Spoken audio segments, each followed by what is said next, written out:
ইন্নাল হামদালিল্লাহিল আকরামিল্লাযী খালাকাল ইনসানা ওয়া কাররামা ওয়া আল্লামাহু মিনাল বায়ানি মা লাম ইয়ালাম। ফাসুবহানাল্লাযী লা ইউহসা ইমতিনানুহু বিল লিসানি ওয়া লা বিল কলাম।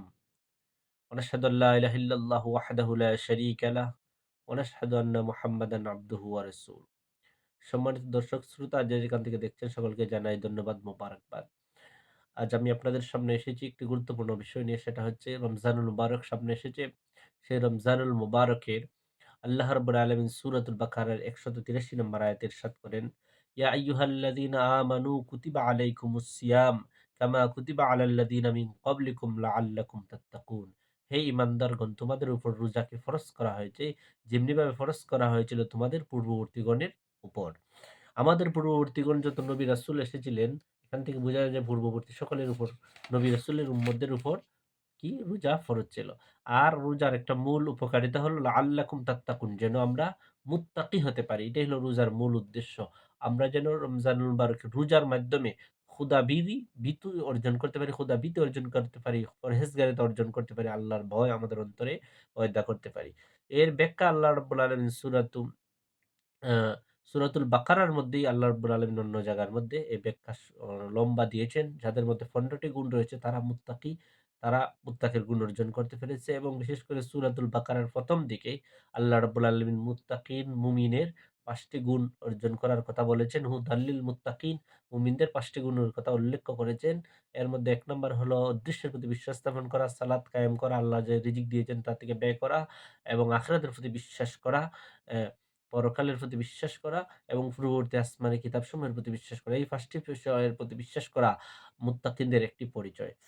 আসুন, সেই রমজানুল মুবারক আমাদের কাছে চলে এসেছে। সেই রমজানুল মুবারকের গুরুত্ব ফজিলত সম্পর্কে আমরা অনেক আলোচনা করি। রাসূল সাল্লাল্লাহু আলাইহি ওয়াসাল্লাম হাদিস শরীফের মধ্যে ইরশাদ করেন, আন আবি হুরায়রা রাদিয়াল্লাহু তাআলা আনহু ক্বালা ক্বালা রাসূলুল্লাহ সাল্লাল্লাহু আলাইহি ওয়াসাল্লাম কুল্লু আমালি ইবনি আদম ইউযাফুল হাসানাতু বিআশরি আমসালিহা।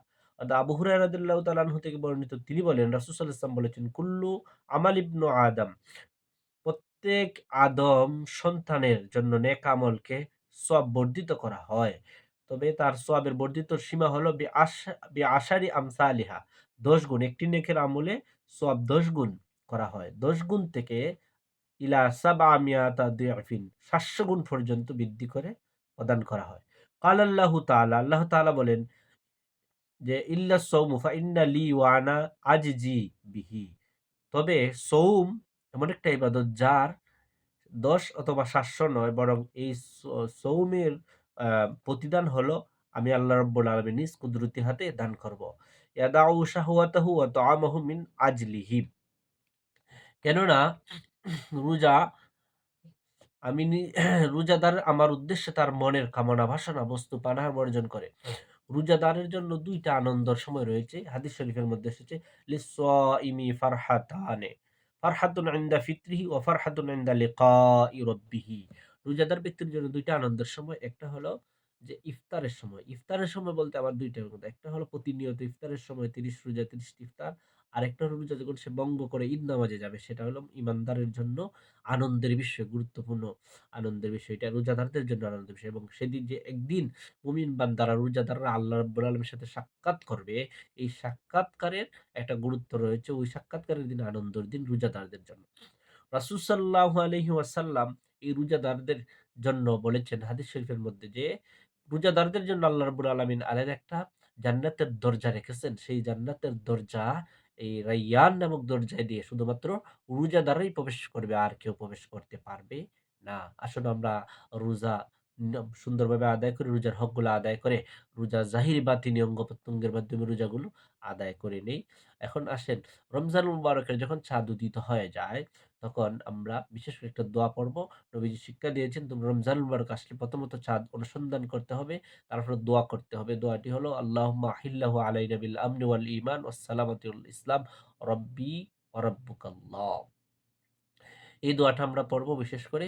আরেকটা হলো রমজানুল মুবারক, রাসূল সাল্লাল্লাহু আলাইহি ওয়াসাল্লাম হাদিস শরীফের মধ্যে বলেন, লিকুল্লি শাইইন যাকাতুন, প্রত্যেক জিনিসের যাকাত তো রয়েছে। ওয়া যাকাতুল জাসাদি সওম, আর শরীরের যাকাত হলো রোজা। আর রোজার মাধ্যমে শরীরে অনেক কষ্ট হয়। এই কষ্টটা অনুভব হয় রোজার মাধ্যমে। সুতরাং রমজানুল মুবারকের যে রোজা, রোজার মাধ্যমে আমাদের শরীরের একটা যাকাত দেওয়া হয়ে যায়। শরীরের একটা আমাদের আল্লাহ রাব্বুল আলামিনের হাবিব বলেন শরীরের যাকাত দেওয়া হয়ে যায়। এবং রোজাদার হলো মুস্তাজাবুদ দাওয়াত। নবীজি হাদিস শরীফের মধ্যে বলেন, "মান সামা রমাদানান ঈমানান ওয়া ইহতিসাবান গুফিরা লাহু মা তাকাদ্দামা মিন যামবি।" যে ব্যক্তি ঈমান এবং আশার সহিত রমজানুল মুবারকের মধ্যে সিয়াম পালন করলো, আল্লাহ রাব্বুল আলামিন তার পূর্বের সমস্ত গুনাহকে মাফ করে দিবেন। এখানে সমস্ত গুনাহ বলতে হাদিস শরীফের ব্যাখ্যার মধ্যে উল্লেখ করা হয়েছে সমস্ত সগীরা গুনাহকে আল্লাহ রাব্বুল আলামিন, যারা নামাজ পড়বে ঈমান এবং আশায় রোজা রাখবে, আল্লাহ রাব্বুল আলামিন তাদেরকে মাফ করে দিবেন। এবং পরে বললেন, "ওমান কামা রমাদানান ঈমানান ওয়া ইহতিসাবান গুফিরা লাহু মা তাকাদ্দামা মিন যামবিহি।"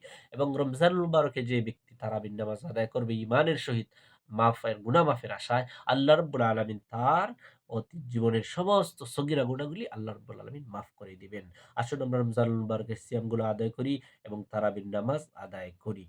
আল্লাহ রাব্বুল আলামিন যেন আমাদেরকে তৌফিক দান করেন। আসসালামু আলাইকুম ওয়া রাহমাতুল্লাহি ওয়া বারাকাতুহু।